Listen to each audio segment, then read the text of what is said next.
রাজধানীতে হঠাৎ ঝড়ের সঙ্গে শিলাবৃষ্টি, ঢাকার বাইরে মৌসুমের প্রথম কালবৈশাখী।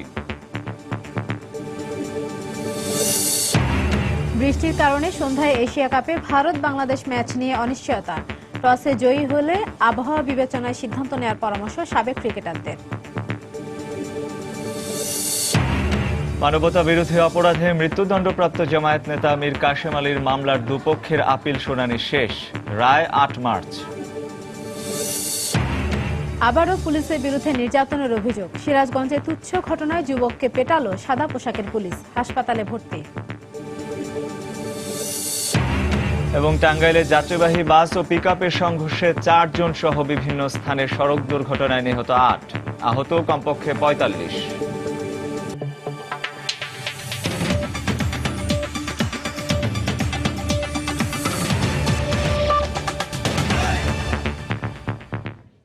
বাংলা সময় সঙ্গে আছি আমি ইশরাত জাহান এবং আমি রঞ্জন শুভ্র। শীতের শেষের ঝোড়ো বৃষ্টিতে বিপর্যস্ত হয়ে পড়েছে বরিশালের নগর জীবন। হঠাৎ বৃষ্টিতে বেসামাল চট্টগ্রামের বাসিন্দারাও। একই অবস্থা কুমিল্লা, খুলনা সহ দেশের বেশ কয়েকটি জেলায়। ব্যুরো প্রতিবেদক ও জেলা প্রতিনিধিদের পাঠানো তথ্য ছবি নিয়ে ডেস্ক রিপোর্ট। পুরো সকাল রোদেলা আবহাওয়ার পর এভাবেই দুপুরের আকাশে কালো মেঘের ঘনঘটায় অন্ধকার নেমে আসে ব্রাহ্মণবাড়িয়ায়। শুরু হয় দমকা হাওয়া সহ মুষলধারে বৃষ্টি। তবে কিছুটা দুর্ভোগে পড়লেও মৌসুমের প্রথম বৃষ্টিকে জনজীবন ও ফসলের জন্য আশীর্বাদ হিসেবেই দেখছেন সাধারণ মানুষ। ঋতু পরিবর্তনের কারণে যে রোগের যে প্রাদুর্ভাবটা ঘটবে এটা বৃষ্টির মাধ্যমে কমে আসবে এবং ফসলের জন্য এটা অনেক উপকার হবে। বৃষ্টির জন্য আমরা খুব খুশি, বালু ধুলাবালু থেকে আমরা মুক্ত।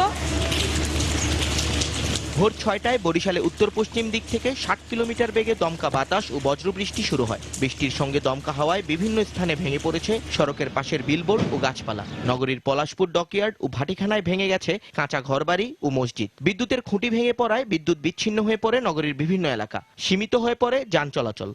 অনেক ক্ষয়ক্ষতি হয়েছে, সাইনবোর্ড ভেঙে পড়ছে, গাছপালা অনেক ভেঙে পড়ছে। জ্বরে ঘর বাড়ি পড়ে আমরা অনেক চাপা, ঘরের ভিতরে চাপা খাইছি। চাপা খাইয়ে এবার বাইরে তো পারি না, অনেক শিক্ষিত পড়ার পর অনেক লোকজন এসে আমার বাইর করছে। তিনতলা একেবারে সম্পূর্ণ ধূলিসাৎ হয়ে গেছে, লিন্টেল টিন্টেল চাল সহ ক্ষতিগ্রস্ত হয়েছে। এখন আমাদের আর্থিক সাহায্যের প্রয়োজন। এদিকে চট্টগ্রামে ভোর থেকে আকাশ মেঘলা থাকলেও সকাল ৯টা থেকে হঠাৎ শুরু হওয়া বৃষ্টিতে দুর্ভোগে পড়েন অফিসগামী যাত্রী ও স্কুল পড়ুয়া শিক্ষার্থীরা। কোনো প্রস্তুতি না থাকায় বেশিরভাগ মানুষকেই দেখা গেছে বৃষ্টিতে ভিজে কর্মস্থলে যেতে। জেলা আবহাওয়া অফিস জানায় ঋতু পরিবর্তনের কারণেই এই বৃষ্টিপাত হচ্ছে, তবে সময়ের সাথে সাথে বৃষ্টি কমে আসবে। এছাড়া কুমিল্লা, খুলনা, ফেনীতেও গত রাত থেকেই থেমে থেমে বৃষ্টি ঝরে। মিয়ন মোহাইমিন, সময় সংবাদ। কিছুক্ষণ পরই মাঠে গড়াচ্ছে এশিয়া কাপের উদ্বোধনী ম্যাচ। বাংলাদেশ ভারতের ম্যাচ নিয়ে চিন্তার ভাঁজ পড়েছে ক্রিকেট প্রেমীদের কপালে। সন্ধ্যায় বৃষ্টি হতে পারে বলে জানিয়েছে আবহাওয়া অফিস। আবহাওয়া ও পিচ কন্ডিশন বিবেচনায় আজকের খেলায় যে দল আগে ব্যাটিংয়ে নামবে রান গড়ার ক্ষেত্রে তারা বাড়তি সুবিধা পাবে বলে মনে করছেন বাংলাদেশ ক্রিকেট দলের সাবেক ক্রিকেটার খালেদ মাসুদ পাইলট। তাই সন্ধ্যায় টস ভাগ্যে স্বাগতিক বাংলাদেশ জিতলে তাদের প্রথমে ব্যাটিং নেওয়ার পরামর্শ দেন তিনি। এশিয়া কাপের জমজমাট লড়াইয়ের মঞ্চটা প্রস্তুত। অবশ্য দেশের ক্রিকেট প্রেমীদের কপালে চিন্তার ভাঁজ ফেলল খানিক শিলাবৃষ্টি। মেঘে ঢাকা আকাশ হঠাৎই যেন শঙ্কা জাগালো, ম্যাচ মাঠে গড়াবে তো? তবে কিছুক্ষণ বাদে কিছুটা পরিষ্কার হলো আকাশ, কিন্তু আবহাওয়া অধিদপ্তর থেকে জানানো হলো বৃষ্টি হতে পারে আবারও। সন্ধ্যার দিকে বৃষ্টি হওয়ার পসিবিলিটি আছে। আর এখন যেটা হচ্ছে কি দ্রুত যেহেতু ওয়েদার চেঞ্জ হয়ে যায়, সেক্ষেত্রে আপনার হয়তো বিকেলে না হলে সন্ধ্যার পরে বৃষ্টি হওয়ার পসিবিলিটি আছে। আর যেটা দেখা যাচ্ছে যে আগামীকাল দুপুর অথবা সন্ধ্যার পরে এটা বৃষ্টি অনেকটা কমে যাবে। তাহলে প্রশ্ন জাগে, এমন আবহাওয়ায় কেমন ম্যাচ হতে পারে? শক্তিশালী ভারতের বিপক্ষে এই কন্ডিশনে কৌশলটা কি হওয়া উচিত? পিচের আচরণই বা হবে কেমন? দেশের ক্রিকেট বিশ্লেষকরা কাটাছেড়া আর ছক কষে জানালেন তাদের মতামত। যতই বৃষ্টি হোক না কেন উইকেটটা সুন্দর কাভার করা থাকে এবং আউটফিল্ডার সুন্দর কাভার করা থাকে। আমার মনে হয় না খুব একটা বেশি প্রভাব পড়বে বৃষ্টির কারণটা। টি-20 ম্যাচে বেসিক্যালি যে সময়টা খেলাবে সন্ধ্যার পরে, এই সময়টা কিন্তু না আছে কুয়াশা, না আছে কিছু এই মুহূর্তে। তো আমার মনে হয় যে আমি মনে করি যে ফ্ল্যাট ট্র্যাক সম্ভাবনা খুবই বেশি। তো অবভিয়াসলি ব্যাটিং করলে খুবই ভালো। আপনি সবসময় ব্যাটিং মানে আমি পজিটিভ, আমি সবসময় অপোনেন্টের উপর একটা প্রেশার দিতে। কম ওভারে খেলা, তারপরে যদি ওয়েদারের কারণে সেটা আরো ছোট হয়ে যায়, আরো বেশি অনিশ্চয়তার ব্যাপারটা আরো বেশি উঠে আসবে। সেক্ষেত্রে যেহেতু একটু ওয়েদারটা খারাপ, এটা একটা ফ্যাক্টর হয়ে দাঁড়াতে পারে। খেলাটা আরো ছোট হতে পারে, সেক্ষেত্রে আমি বলবো এটা বাংলাদেশের ফেভারও আসতে পারে এই ব্যাপারটা। বাংলাদেশ ভারত ম্যাচ চলাকালীন বৃষ্টির বাধা আর যাই হোক সাধারণ দর্শকের কাছে কাম্য নয়, প্রকৃতির কাছে তাই হয়তো লুকানো প্রার্থনাই থাকবে তাদের। মাকসুম আলম খান, সময় সংবাদ, ঢাকা। দর্শক, মিরপুরের শেরে বাংলা জাতীয় স্টেডিয়াম এলাকায় আছেন আমাদের সহকর্মী নাসির সুলতান। সেখানকার পরিস্থিতি জানতে আমরা সরাসরি চলে যাচ্ছি তার কাছে। নাসির। ইসরাত, আপনি জানেন যে কিছুক্ষণ পরই আর প্রায় 1.5 ঘন্টা পর বাংলাদেশ ভারতের ম্যাচ দিয়ে এশিয়া কাপ শুরু হবে, পর্দা উঠবে। তো আগে যেটা বলে নিতে চাই যে বাংলাদেশের দর্শকদের কথা, যে প্রায় 2 মাস আগে আপনি জানেন যে জিম্বাবুয়ের সাথে 2015 ডিসেম্বরের দিকে জিম্বাবুয়ের সাথে যে সিরিজ হয়েছিল, তারপর থেকে কিন্তু মিরপুরের দর্শকরা অনেকদিন খেলা বঞ্চিত ছিলেন। তো এশিয়া কাপের মতো একটা আসর তখন আসলে দর্শকদের অনেক উপচে পড়া ভিড় আমরা খেয়াল করতে পারছি। এখনও ওইরকমভাবে হয়তো দর্শকরা আসেননি এখন পর্যন্ত, কারণ খেলা শুরু হতে আরও প্রায় 1.5 ঘন্টার মতো বাকি আছে। তবে দর্শকরা আস্তে আস্তে আসছেন এবং আমরা আশা করি যে আস্তে আস্তে ধীরে ধীরে এই সংখ্যাটা আরও বাড়বে এবং অনেক বেশি দর্শক থাকবে বাংলাদেশকে সাপোর্ট করার জন্য। তো আমরা কিছুক্ষণ আগে অনেক দর্শকের সাথে কথা বলেছি, তারা একটা জিনিস জানিয়েছেন যে 7:30টার সময় যে খেলার টাইমিংটা, এটা আসলে বাংলাদেশের দর্শকদের জন্য খেলা শেষ করে, কারণ দেখা যাবে খেলা শেষ করে যেতে যেতে প্রায় 11টা, 11:30টার দিকে ওই সময় আসলে ট্রান্সপোর্ট পাওয়া যায় না, যানবাহন পাওয়া যায় না, বাসায় যেতে অনেক সমস্যা হয়। এছাড়াও আরেকটি বিষয় আছে যে আজকে সকাল থেকে কয়েকবার বৃষ্টি হয়েছে। তো যে পরিবেশ, অনেকের মধ্যে শঙ্কা আছে যে এত কষ্ট করে এলাম, খেলাটা ঠিকমতো দেখতে পারবো কিনা, বৃষ্টির একটা শঙ্কা আছে সবার মধ্যেই। তো বৃষ্টিটা যাতে না হয় এবং শেষ পর্যন্ত যাতে খেলাটা ঠিকমতো হয়, বাংলাদেশ যাতে ভালো খেলে ভারতের বিপক্ষে, সেটাই সবাই আশা করছেন। বাংলাদেশ 2015 সালে জুনে যে খেলা হয়েছিল ওয়ানডে সিরিজে, সেখানে কিন্তু বাংলাদেশ সিরিজ জিতেছিল ভারতের বিপক্ষে। তাই বাংলাদেশের দর্শকদের আশা যে এই ম্যাচটাও, এই টি20 ফরম্যাটেও বাংলাদেশ জিতবে। তবে এটা অবশ্যই মনে রাখতে হবে, ভারতও এশিয়া কাপের সবচেয়ে শক্তিশালী দল, কারণ তাদের ব্যাটিং লাইন আপ এবং বোলিং লাইন আপ সব ডিপার্টমেন্টেই তারা অনেক শক্তিশালী দল। তো ভারতের বিপক্ষে যদি বাংলাদেশ আগে ব্যাটিং করে, অবশ্যই 170-80 এরকম একটা স্কোর করতে হবে। আর যদি ভারতও আগে ব্যাটিং করে, সেই ক্ষেত্রে তাদেরকে চেষ্টা করতে হবে যে বাংলাদেশকে চেষ্টা করতে হবে, সাকিবদের বা মুস্তাফিজদের চেষ্টা করতে হবে তাদেরকে আরও কম রানে বেঁধে রাখার জন্য, একটা সহনীয় রানে। কারণ খুব বেশি রান যদি তারা করে ফেলে, সেক্ষেত্রে কিন্তু সেই রানটা চেস করাটা অনেক কঠিন হয়ে যাবে বাংলাদেশের জন্য। এছাড়াও কিছুদিন ধরেই ভারতীয় গণমাধ্যমগুলোতে একটা কথা ছিল, যে মুস্তাফিজের কাটার বা স্লোয়ার এগুলো নিয়ে ভারতের ব্যাটসম্যানদের বিশেষ কোনো পরিকল্পনা আছে কিনা। তো তারা বলেছে যে মুস্তাফিজকে নিয়ে, শুধু মুস্তাফিজই নয়, সব দলের বিপক্ষে আসলে তাদের সমান পরিকল্পনা, এবং তারা চাইবে আসলে, যেহেতু এখানে সবার বিপক্ষেই জিততে হবে এবং জিতেই তারপর ফাইনালে যেতে হবে, তো অবশ্যই তারা চাইবে যে ভালো একটি শুরু করতে। তো মিরপুর স্টেডিয়াম থেকে এই ছিল আমার কাছে সর্বশেষ খবর। ইসরাত। দর্শক, মিরপুরের শেরে বাংলা জাতীয় স্টেডিয়াম থেকে আমাদের সঙ্গে যোগ দিয়েছিলেন সহকর্মী নাসির সুলতান। এদিকে প্রবল শিলাবৃষ্টি ও ঝোড়ো হওয়ার কারণে নির্দিষ্ট সময়ের 2.5 ঘন্টা পর সর্বসাধারণের জন্য খুলে দেওয়া হয়েছে অমর একুশে গ্রন্থমেলা। তবে মেলার আজ খোলা হয়নি অনেক স্টল। মেলা কর্তৃপক্ষ জানিয়েছে, ঝড়ে মেলার 50টির বেশি স্টল ক্ষতিগ্রস্ত হয়েছে। সোহরাওয়ার্দী অংশে এখনও জমে রয়েছে পানি। আর বাংলা একাডেমি প্রাঙ্গণেও কাদার কারণে পাঠকদের চলাফেরা করতে অসুবিধা হচ্ছে। মেলার মূল মঞ্চের আয়োজনও সরিয়ে নেওয়া হয়েছে একাডেমির আব্দুল করিম সাহিত্য বিশারদ মিলনায়তনে। অন্যান্য দিনের তুলনায় দর্শনার্থীদের ভিড় আজ অনেকটাই কম।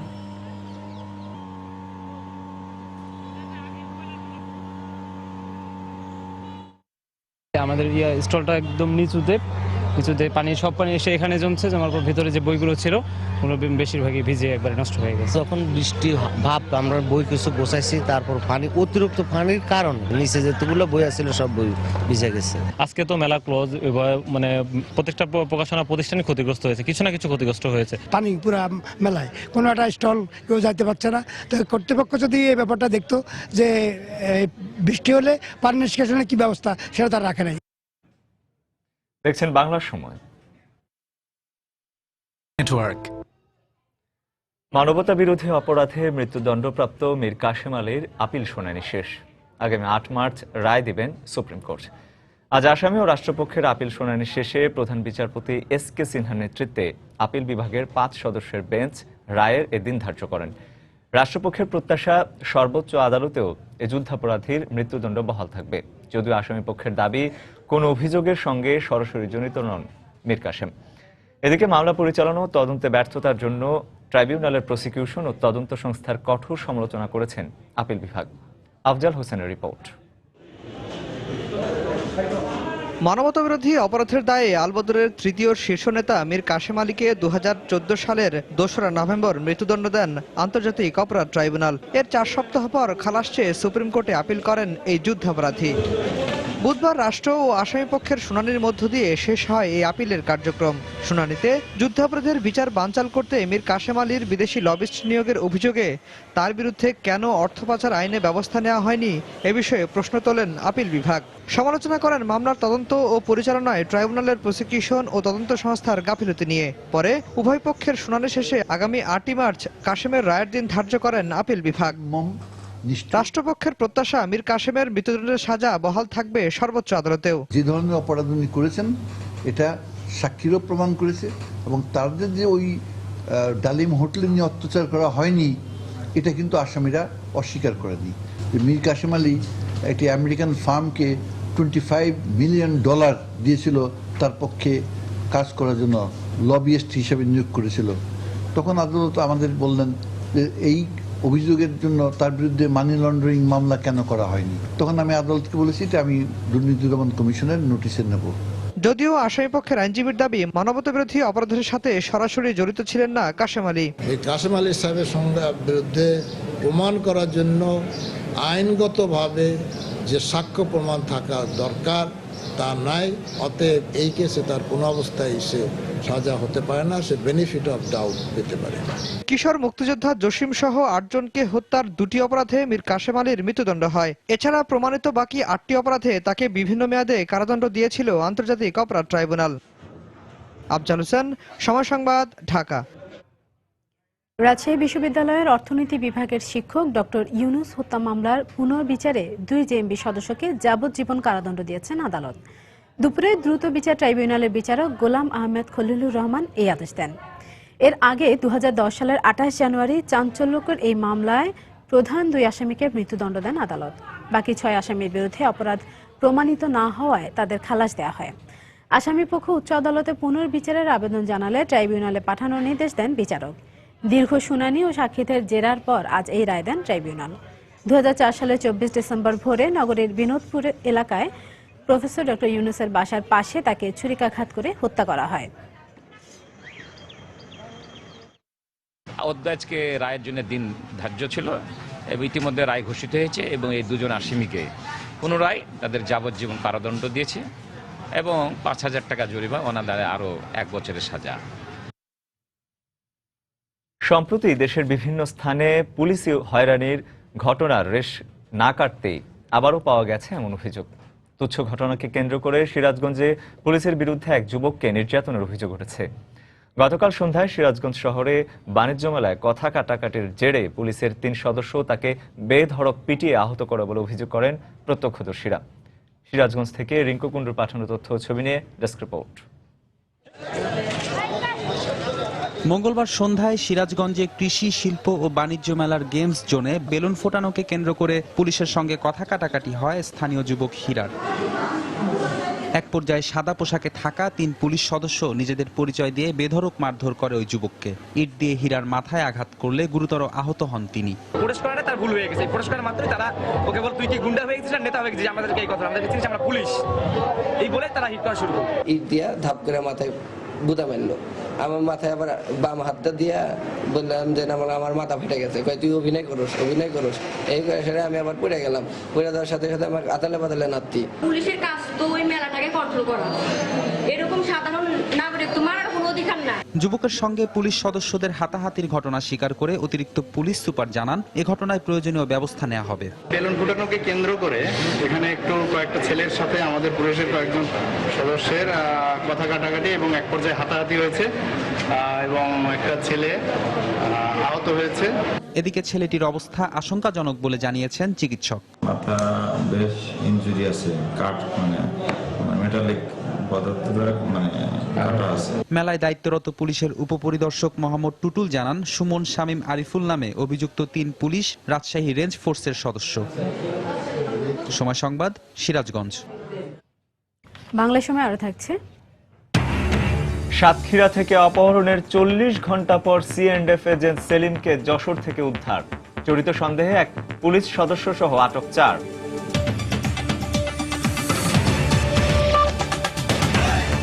তাই তো সবাই বলে শিল্পাল্লার দিন শেষ, মেগা ডিজিটাল স্কেলে বাংলাদেশ। এদিকে বৈরী আবহাওয়ার কারণে ভাটা পড়েছে খুলনায় বইমেলার পাঠক ক্রেতার ভিড়েও। সেখানে আছেন রিপোর্টার তরিকুল ইসলাম, সরাসরি চলে যাব তার কাছে। তরিকুল। রঞ্জন, এই মুহূর্তে খুলনা বিভাগীয় গ্রন্থাগার প্রাঙ্গণে যে বইমেলা, এই বইমেলাতেও এখনো কিন্তু প্রাণের উৎসব রয়েছে। আমরা বিকাল থেকে যে দৃশ্যটি এখানে এসে দেখেছি যে বইমেলাতে বই কিনতে কিন্তু এখনো মানুষের যে ঢল, সেই ঢলটি কিন্তু রয়েছে। প্রতিটি স্টলে বই কিনছে সপরিবারে এসে, কেউ কেউ ব্যক্তিগতভাবে এসে, আবার কখনো কোনো বেশ কিছু অফিস, সরকারি এবং বেসরকারি অফিসের কর্তারাও এসে নিজেদের অফিসের জন্য বই সংগ্রহ করছেন বইমেলা থেকে। যেহেতু বইমেলাতে একটি ছাড় পাওয়া যায়, সেই হিসেবেই বই কিনতে বেশি আগ্রহ প্রকাশ করছেন ক্রেতারা। এবং বিক্রেতারা যারা জানিয়েছেন যে 21শে ফেব্রুয়ারি যে বইমেলা উপলক্ষে যে মাসব্যাপী খুলনা বইমেলা, সেই বইমেলা কিন্তু বইমেলাতে কিন্তু মানুষের যে এবারের যে আকর্ষণ, সেই আকর্ষণটা কিন্তু আরো বেশি লক্ষ্য করা গেছে বলে জানিয়েছেন বিক্রেতারা। তারা বলছেন যে স্বাধীনতা বাংলাদেশের স্বাধীনতা নিয়ে যে বই লেখাগুলো, সেগুলো কিন্তু মানুষের আগ্রহের কেন্দ্রবিন্দুতে পরিণত হয়েছে। বিশেষ করে বঙ্গবন্ধুর অসমাপ্ত আত্মজীবনী, এই বইটি কিন্তু বেশি বিক্রি হয়েছে প্রায় প্রতিটি স্টলেই। পাশাপাশি এখানে যারা পুরনো লেখক রয়েছেন তারা কিন্তু সেই বইগুলোর প্রতি, আমি এর আগেও বলেছি যে সেই বইগুলোর প্রতি কিন্তু ক্রেতাদের আকর্ষণটা একটু বেশি। নতুন লেখকদের বইও এখানে বিক্রি হয়েছে। সব মিলিয়ে আমি যেটি জানতে পেরেছি যে মেলাতে প্রায় 1 লাখেরও বেশি বই কিন্তু ইতিমধ্যে বিক্রি হয়ে গেছে। এর পাশাপাশি ক্রেতা যারা আসছেন তারা কিন্তু এবার বেশ ভালো পরিবেশ পাওয়ার কারণে বইমেলা প্রাঙ্গণ তারা এসে বই কিনছেন। শুধু বই কেনা নয়, এটা একটি বিনোদনের কেন্দ্রবিন্দুতেও পরিণত হয়েছে বলে তারা প্রকাশ করেছেন যে ছুটির ফাঁকে সন্ধ্যার পরে এসে এই বই মেলাতে এসে তারা যে উপভোগ করছেন, বই কেনার পাশাপাশি তারা কিন্তু এই উপভোগটা করছেন বলে জানিয়েছেন।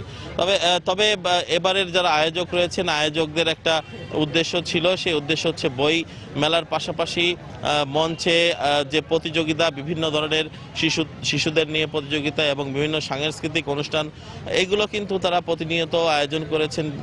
বিধায় এখানকার যারা আগত দর্শক বা আগত যারা ক্রেতা, তারা কিন্তু খুলনার বই মেলাটা উপভোগ করেছেন। তো এই ছিল আমার কাছ থেকে রঞ্জন, খুলনার বই মেলা থেকে 21শে মাসব্যাপী যে বই মেলা, এই বই মেলার সর্বশেষ। চলে যাচ্ছি স্টুডিওতে।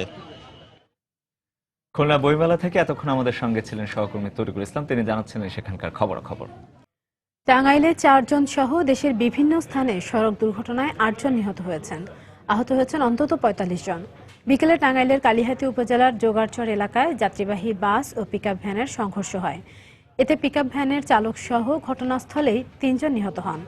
আহত 16 জনকে উদ্ধার করে টাঙ্গাইল মেডিকেল কলেজ হাসপাতালে নেওয়া হলে সেখানে আরও একজনের মৃত্যু হয়।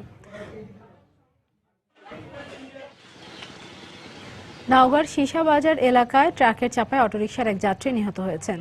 এ সময় আহত 5 জনকে উদ্ধার করে প্রথমে পোরশা উপজেলা স্বাস্থ্য কেন্দ্রে ভর্তি করা হয়। পরে গুরুতর অবস্থায় 2 জনকে রাজশাহী মেডিকেল পাঠায় কর্তব্যরত চিকিৎসক।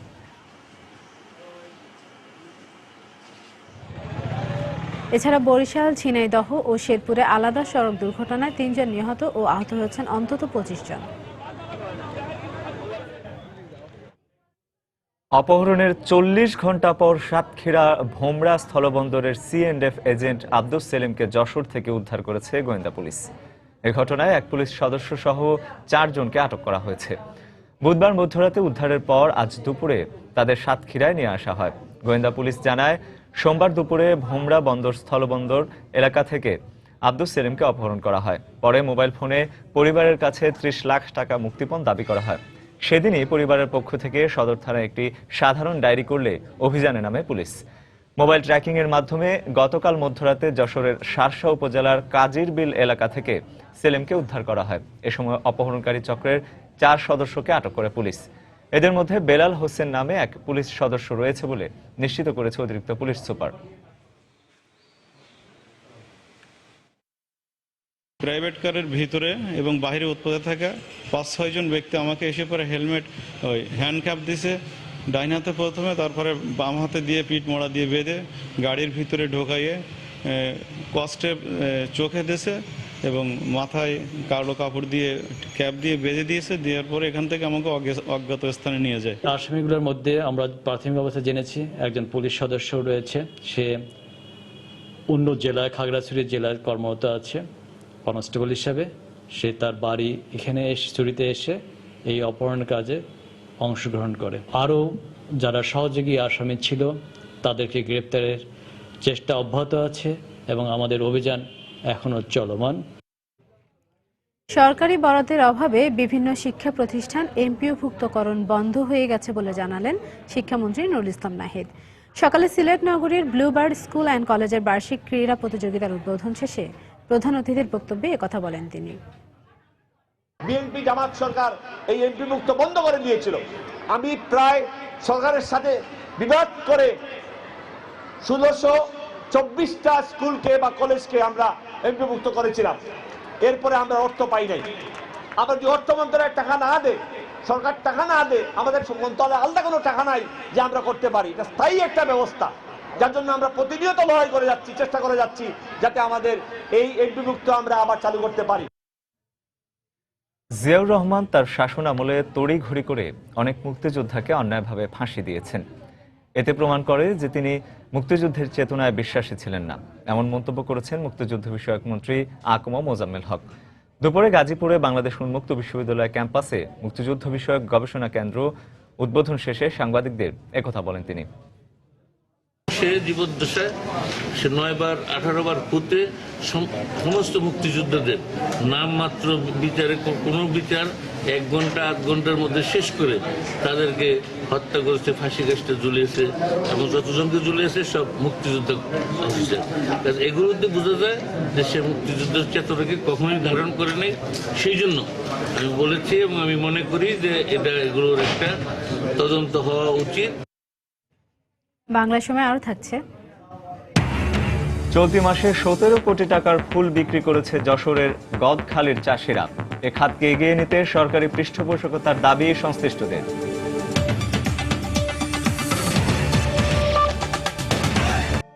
চট্টগ্রামে উদ্ধারকৃত অস্ত্র জমা না দিয়ে সরিয়ে ফেলার অভিযোগে নগর গোয়েন্দা পুলিশের সাবেক 2 কর্মকর্তার বিরুদ্ধে চার্জশিট দিয়েছে দুদক। সকালে চিফ মেট্রোপলিটন ম্যাজিস্ট্রেট আদালতে চার্জশিট দাখিল করেন তদন্ত কর্মকর্তা দুদকের উপসহকারী পরিচালক রইসুদ্দিন আহমেদ। অভিযুক্ত 2 কর্মকর্তা হলেন চট্টগ্রাম নগর গোয়েন্দা পুলিশের সাবেক এসআই এবিএম কামাল পাশা ও দেলোয়ার হোসেন। দুদক জানায় 1996 সালের 25 নভেম্বর নগরীর ঝাউতলার একটি বাসা থেকে অস্ত্রসহ 2 জনকে আটক করা হয়।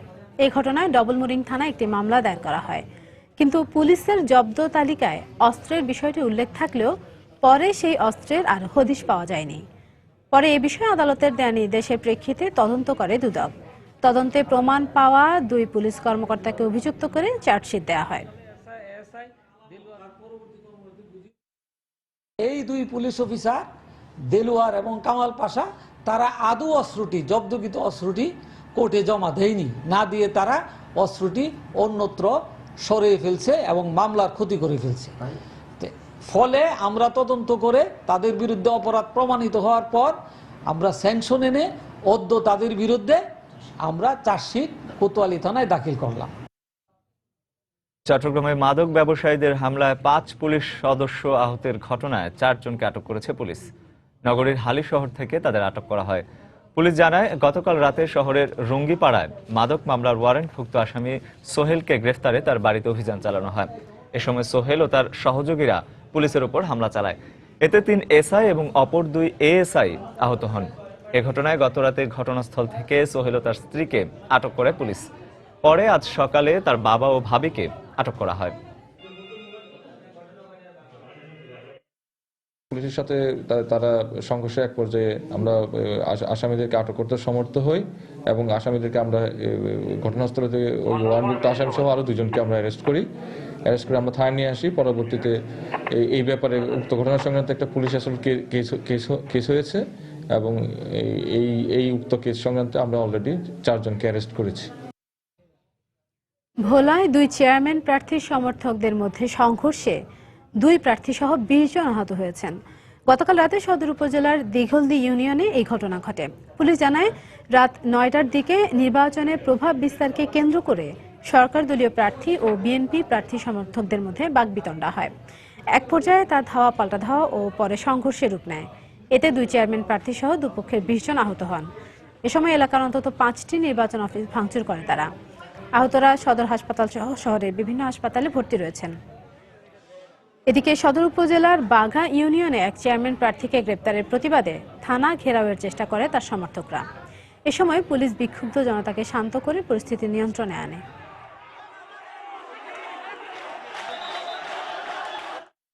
দুই পক্ষ মানে অফিস ভাঙচুর করছে, মারামারি করছে, বাট আমাদের কাছে এখন পর্যন্ত কোনো লিখিত কমপ্লেন কোনো পক্ষে দায়ের করে নাই। আর এই যে কামাল, তার নামে ভোলা থানার জিআর 222/12 এর একটা গ্রেপ্তারি পরোয়ানা মুলতবি আছে। আমরা তাকে গ্রেপ্তারি পরোয়ানা বলে, ওই গ্রেপ্তারি পরোয়ানা বলে তাকে আমরা গ্রেপ্তার করছি। গাইবান্ধায় দিন দিন ভয়াবহ আকার ধারণ করছে মাদক সমস্যা। আইন শৃঙ্খলা রক্ষাকারী বাহিনীর সদস্যরা মাদকাসক্তদের বিরুদ্ধে দফায় দফায় অভিযান চালিয়েও নিয়ন্ত্রণে আনতে পারছেন না। জেল থেকে ছাড়া পেয়ে আবারও তারা মাদকের সঙ্গে জড়িয়ে পড়ছেন। সংশ্লিষ্টরা বলছেন, মাদকমুক্ত সমাজ গড়তে মাদকাসক্তদের সংশোধনের কোনো বিকল্প নেই। ওবায়দুল ইসলামের তোলা ছবি নিয়ে বিস্তারিত জানাচ্ছেন হেদায়েতুল ইসলাম বাবু। দফায় দফায় নদী ভাঙন, বেকারত্ব সহ নানা কারণে উত্তরের জেলা গাইবান্ধা অভাবী জনপদ হিসেবে পরিচিতি পেলেও এখানে বর্তমানে সবচেয়ে বড় সমস্যা মাদক। মাদক নিয়ন্ত্রণে পুলিশ প্রশাসন সহ সংশ্লিষ্টরা জিরো টলারেন্স নীতি নিয়ে মাঠে নামলেও ফলাফল জিরো। মাদকের বিরুদ্ধে দফায় দফায় অভিযান চালিয়ে মাদকাসক্তদের গ্রেপ্তার করেও কোনো লাভ হচ্ছে না। পুলিশ ও সংশ্লিষ্টরা বলছেন, সামাজিক সচেতনতার পাশাপাশি মাদকাসক্তদের সংশোধনের উদ্যোগ নেওয়া দরকার। ছেলে মেয়েদেরকে বাইরে পাঠায় দিলে এখন ভয় যে ছেলেটা আমার মাদকাসক্ত হলো কিনা। মাদকাসক্তদের তো একটা ঠিকানা আছে, কারো না কারো পাশে থাকে তারা। সেই লোকটা যদি একটু সচেতন হয়, তাকে বুঝায়, তাহলেই একমাত্র মাদক নিয়ন্ত্রণ করা সম্ভব। 6টা মাস যদি কারাগারে তাদেরকে কারেকশনের ব্যবস্থা করা হয়, ফিজিক্যাল ফিটনেসের ব্যবস্থা করা হয়, তাহলে বোধহয় জামিন না নিয়ে ওই জায়গা থেকে সে সুস্থ হয়ে ফিরে আসতে পারে সমাজে। কারাবন্দী মাদকাসক্তদের চিকিৎসার মাধ্যমে সংশোধন করা সম্ভব বলে মনে করেন এই চিকিৎসক। যিনি কারা সহকারী সার্জন হিসেবে কাজ করেন, তিনিও কিন্তু কোনো ব্যাপারে বিশেষজ্ঞ কেউ নন। যে কারণে যে চিকিৎসা যেটা দেওয়া হচ্ছে, এটা একটা মোটামুটি গতানুগতিক একটা চিকিৎসা এবং মনোবিজ্ঞানীদের সেখানে কোনো অংশগ্রহণ নেই। বর্তমানে জেলা কারাগারে 784 জন বন্দীর মধ্যে মাদকাসক্ত কারাবন্দীর সংখ্যা 2 শতাধিক। কারাগারে প্রায় প্রতিদিনই যুক্ত হচ্ছে নতুন নতুন মাদকাসক্ত বন্দীর সংখ্যা। মাদকাসক্ত বন্দীদের অন্ধকার জীবন থেকে আলোর জগতে ফিরিয়ে আনতে কারাগারে মাদক নিরাময় কেন্দ্র গড়ে তোলা প্রয়োজন বলে মনে করছেন সংশ্লিষ্টরা। হেদায়েতুল ইসলাম বাবু, সময় সংবাদ, গাইবান্ধা। নারায়ণগঞ্জে ধলেশ্বরী নদীতে বালুবাহী ট্রলারের ধাক্কায় যাত্রীবাহী ট্রলার ডুবির ঘটনায় একজনের লাশ উদ্ধার করেছে ফায়ার সার্ভিস। এখনও নিখোঁজ রয়েছেন 5 জন। এ বিষয়ে বিস্তারিত জানতে মুঠোফোনে কথা বলবো শওকত আলী সৈকতের সঙ্গে। সৈকত, আমি শুনতে পাচ্ছি। আপনি একটু আমাদের বিস্তারিত জানান যে মানে আর কি ঘটনা আপনি জানতে পেরেছেন। ইশরাত, আপনারা ইতিমধ্যে জানতে পেরে আপনারা জেনেছেন যে আজ দুপুর 1:30টার দিকে নারায়ণগঞ্জের সদর উপজেলার আলিটেক ইউনিয়নের গোপচর এলাকায় ধলেশ্বরী নদীতে মাটিবাহী একটি ট্রলার, যার মধ্যে অন্তত 35 জন শ্রমিক ছিল। এই ট্রলারটি শ্রমিকরা মাটি নিয়ে একটি বক্তাবলীর উদ্দেশ্যে একটি ইট ভাটায় যাচ্ছিল সেই মাটি সরবরাহ তারা করার জন্য। ঠিক এই সময়ে প্রচন্ড ঝড় বৃষ্টির প্রাকৃতিক দুর্যোগপূর্ণ আবহাওয়ার কারণে বিপরীত দিক থেকে আসা একটি বাল্কহেডের সাথে মুখোমুখি ধাক্কায় ওই মাটিবাহী ট্রলারটি 35 জন শ্রমিক নিয়ে নদীতে ডুবে যায়। তো এ সময় অধিকাংশ শ্রমিকরা তীরে উঠতে পারলেও ওই সময় 6 জন শ্রমিক নিখোঁজ হয়। তো ঘটনার পরপর পুলিশ সেখানে এসে উপস্থিত হয়, তারা এসে তৎপরতা চালায়। তবে অনেক দীর্ঘ সময় পর আমরা এখানে উপস্থিত হয়েছি, আমরা সেখানে পুলিশের সাথে কথা বলেছি, তারা খোঁজ খবর নিচ্ছেন এবং যারা তীরে উঠেছে তাদের কাছ থেকে আমরা জানতে পেরেছি যে 6 জন নিখোঁজ হয়েছিল তারা প্রত্যেকেই সিরাজগঞ্জ জেলার উল্লাপাড়া থানার বাসিন্দা। তো কিছুক্ষণ আগে আমরা ডুবুরি দলের কাছ থেকে আমরা জানতে পেরেছি একজনের লাশ উদ্ধার হয়েছে, তার নাম তালেব। এখনো পাঁচ জন শ্রমিক নিখোঁজ রয়েছে, তারা ডুবুরি দল এবং ফায়ার সার্ভিস এবং নৌ পুলিশের তৎপরতা চালাচ্ছে, তারা নিখোঁজদের উদ্ধার অভিযান চালিয়ে যাচ্ছে। তবে এখন পর্যন্ত তারা নিখোঁজ আর 5 জনের এখন পর্যন্ত কোনো সন্ধান করতে পারেনি। তবে এই মাত্র আমরা জানতে পারলাম যে ডুবে যাওয়া ট্রলারটির কোন জায়গায় ডুবেছে সেই সঠিক অবস্থানটি তারা শনাক্ত করতে পেরেছেন এবং স্থানীয় উপজেলা নির্বাহী কর্মকর্তা ঘটনাস্থলে এসেছেন, তার সাথে আমার কথা হয়েছে। তিনি আমাকে জানিয়েছেন যে তারা খুব দ্রুত সময়ের মধ্যে যারা নিখোঁজ রয়েছে তাদেরকে উদ্ধার করতে, তাদের শনাক্ত করতে তারা সক্ষম হবে। ইস্তার দর্শক, নারায়ণগঞ্জ থেকে যাত্রীবাহী ট্রলার ডুবির ঘটনার সবশেষ খবর জানাচ্ছিলেন আমাদেরকে শওকত আলী সৈকত। চলে যাচ্ছি পরে খবরে। নারায়ণগঞ্জের সাদিয়া আক্তার নামে এক গৃহবধূকে শ্বাসরোধ করে হত্যার অভিযোগ উঠেছে। এই ঘটনায় জড়িত থাকার অভিযোগে শাশুড়িকে আটক করা হয়েছে। ভোরে বন্দর উপজেলার রূপালী আবাসিক এলাকায় এই ঘটনা ঘটে। পুলিশ ও নিহত স্বজনরা জানান 3 মাস আগে একই এলাকার শফিকের সঙ্গে বিয়ে হয় সাদিয়ার। বিয়ের পর থেকেই যৌতুকের জন্য সাদিয়ার সাথে বিরোধ চলছিল তার। এরই জের ধরে গতকাল রাতে নির্যাতনের পর তাকে হত্যা করা হয় বলে অভিযোগ করেন স্বজনরা। এই ঘটনায় নিহত সাদিয়ার বাবা মনির হোসেন বাদী হয়ে স্বামী ও শাশুড়ি সহ 4 জনের নাম উল্লেখ করে বন্দর থানায় মামলা করেন।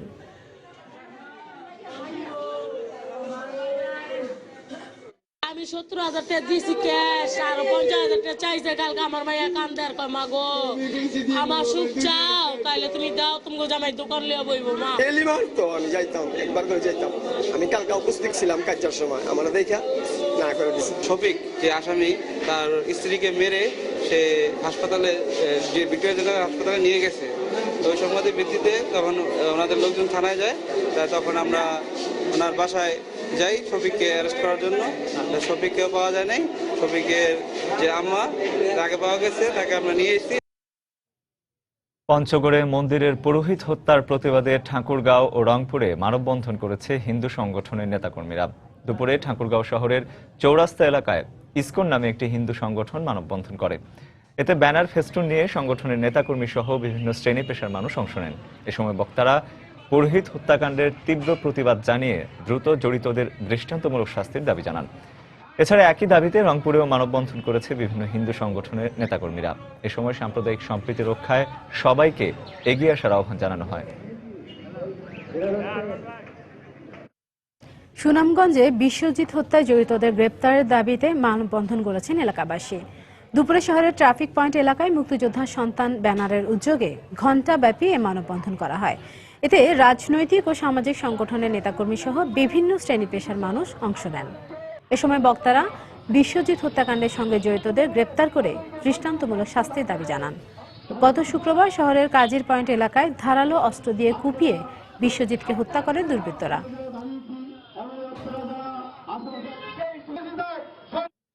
চুয়াডাঙ্গায় ছাত্রলীগের কার্যালয় সহ বসতবাড়িতে হামলার ঘটনায় এলাকায় এখনো আতঙ্ক বিরাজ করছে। যে কোনো অপ্রীতিকর ঘটনা এড়াতে এলাকায় মোতায়েন করা হয়েছে অতিরিক্ত পুলিশ। প্রত্যক্ষদর্শীরা জানান, গত রাত 8টার দিকে শহরের সাতগাড়ি বাজার এলাকায় বোমার বিস্ফোরণ ঘটায় দুর্বৃত্তরা। পরে স্থানীয় ছাত্রলীগের কার্যালয় সহ কয়েকটি দোকান ও বাড়িতে ভাঙচুর করে তারা। এই ঘটনায় গত রাতে 3 জনকে আটক করা হয়। তবে এ ব্যাপারে ক্যামেরার সামনে কথা বলতে রাজি হয়নি পুলিশ। এদিকে ছাত্রলীগের 2 গ্রুপের আধিপত্য বিস্তারকে কেন্দ্র করে এ হামলার ঘটনা ঘটতে পারে বলে জানিয়েছে স্থানীয়রা। জামালপুরে দ্বিতীয় দিনের মতো চলছে ট্রাক মালিক ও শ্রমিকদের ধর্মঘট। সকালে ধর্মঘটের কারণে যমুনা সার কারখানা থেকে কোনো ট্রাক ছেড়ে যেতে দেখা যায়নি। এতে কার্যত বন্ধ হয়ে পড়েছে দেশের 16টি জেলায় সার সরবরাহ। গতকাল সরিষাবাড়ী উপজেলার গোপালগঞ্জ হাটের দরপত্র ক্রয়কে কেন্দ্র করে তারাকান্দা ট্রাক মালিক শ্রমিক সমিতির সাধারণ সম্পাদক রফিকুল ইসলামকে লাঞ্ছিত করে দুর্বৃত্তরা। এই ঘটনায় অভিযুক্তদের গ্রেপ্তারের দাবিতে গতকাল সন্ধ্যার পর থেকে অনির্দিষ্টকালে ধর্মঘটের ডাক দেয় তারা।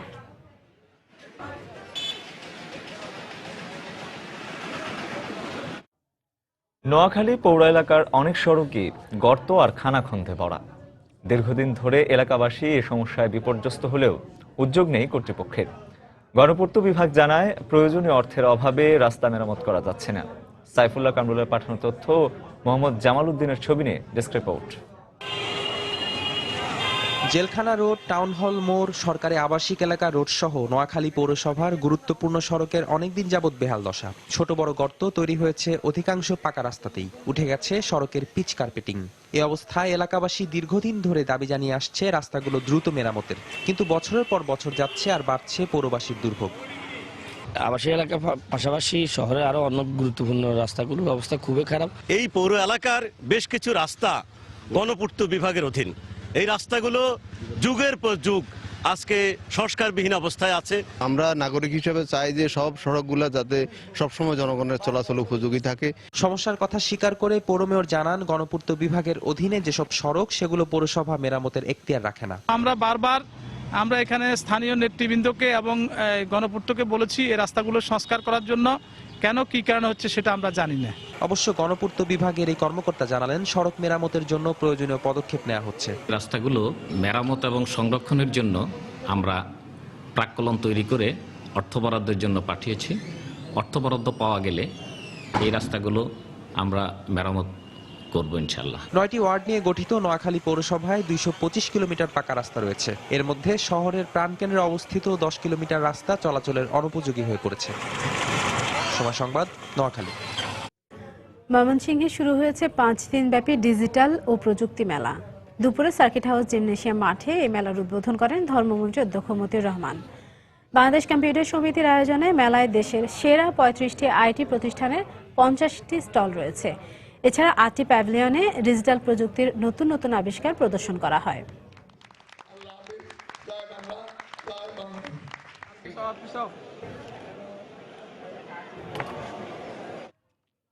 বাংলা সময়ের শীর্ষ সংবাদগুলো জানিয়ে দিচ্ছে আরেকবার।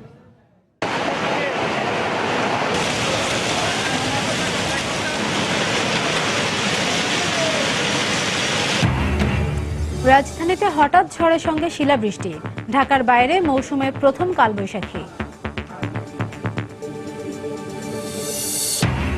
বৃষ্টির কারণে সন্ধ্যায় এশিয়া কাপে ভারত বাংলাদেশ ম্যাচ নিয়ে অনিশ্চয়তা।